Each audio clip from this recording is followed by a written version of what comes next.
Hey everyone, I'm here with my friend Eric, and we met 2 years ago in Florida, and I was blown away by his knowledge of the plants. He's been foraging for about a decade, and he is a plant wizard with really seemingly infinite knowledge. I know there's things he doesn't know, but it seems like he knows pretty much every plant that we cross. And so I've been blessed to get to learn from him. I've been with him for the last day in Maryland and learned so much. And so I'm excited. He is going to share some of his favorite plants to help you get foraging. And first, he's going to introduce himself a bit.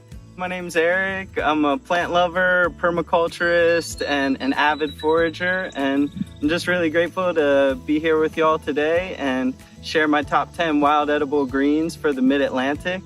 And there's just such an abundance of food in these fields and forests. So let's go see what we can find.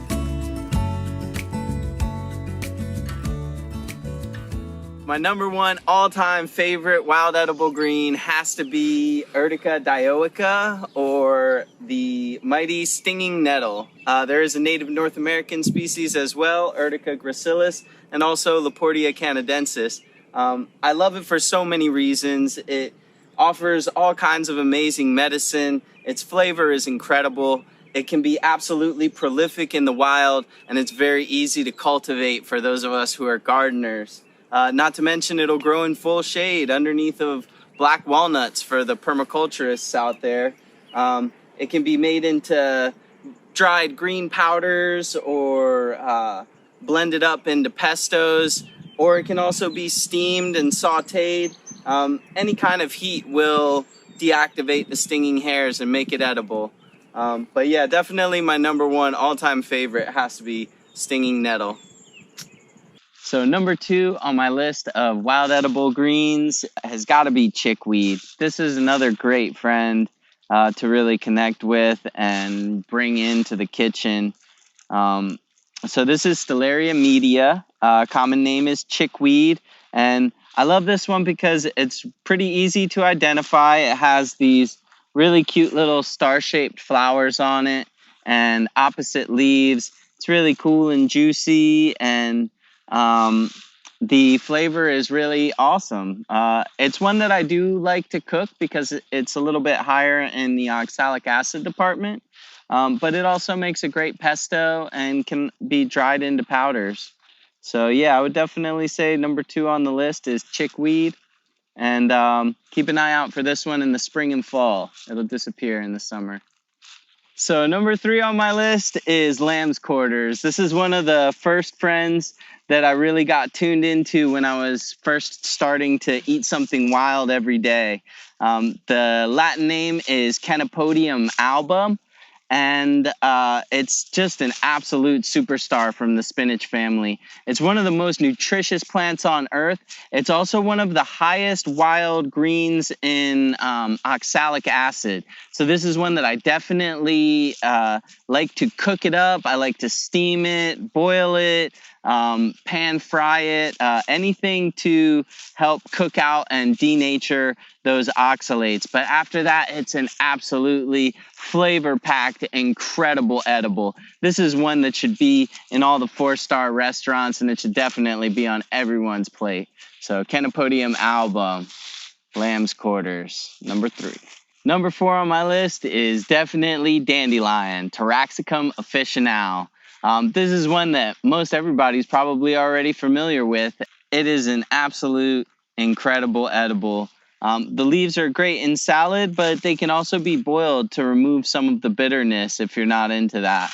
They are loaded with all kinds of nutrients, tons of vitamin A, and they're the second highest source of boron of any of the wild greens, which is cool because boron helps to detoxify the body of fluoride. So it's definitely an important one for us to bring into our diets. And it's also a great one for helping to support the liver health and helping our body to detoxify in multiple different ways. So dandelion is definitely one for everybody to tune into and bring home to the dinner plate. Coming in at number five is Alliaria petiolata, the garlic mustard. So this is a biennial plant in the Brassicaceae family, the mustard family. Like the first four on our list, it's and it's a European import that is very weedy and prolific. And this one, in fact, is alleliopathic, so it competes against other plants in the area. And for that reason, I really love encouraging people to consume these kinds of plants that are exotic to our region so that we can help native habitats to thrive a little bit more, take some of the pressure off of the native plants in that way. This one was brought over from Europe because it's very highly nutritious, 190 milligrams of vitamin C per 100 gram serving, which is very easy to consume in a batch of pesto. And that's definitely one of my favorite ways to bring garlic mustard into the kitchen is in pesto form.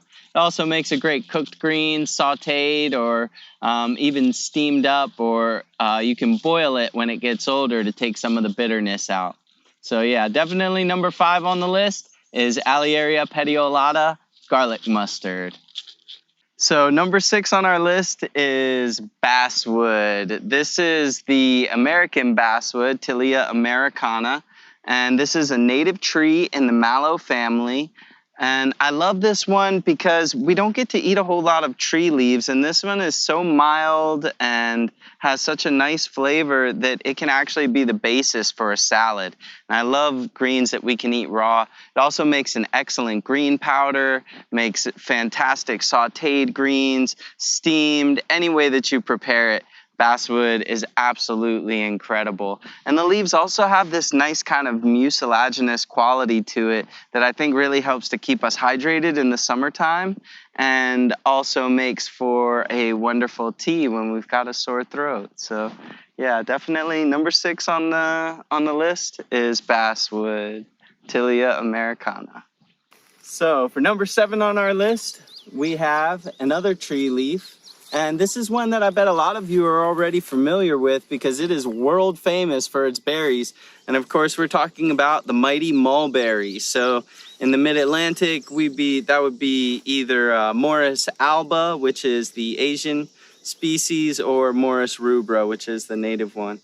They both have edible leaves. There is an introduced species, Browsonidia papyrifera, that is a look-alike that's worth looking into. It's called the paper mulberry. It's in the same family, but not as edible. And this one, it's not as, some of them are acceptable as a salad crop, but more so I think of mulberries as being great for green powders or cooked greens, either steamed, sauteed, or otherwise kind of cooked down a little bit. And yeah, I love mulberries because they're so easy to identify and they're so prolific and they have these deep roots and they're just beautiful, amazing, awesome trees. So number 7 is the mighty mulberry, Morus alba, Morus rubra. Coming in at number 8 on our list is purslane, Portulaca oleracea. And this is a really great cooking green. It can also be added raw to salads. The flavor is great. It is kind of high in oxalic acid, so I do prefer to cook it myself personally. But I have heard of people adding it to smoothies. It's got a little bit of a sliminess to it that adds a great mucilaginous kind of throat coating quality to it.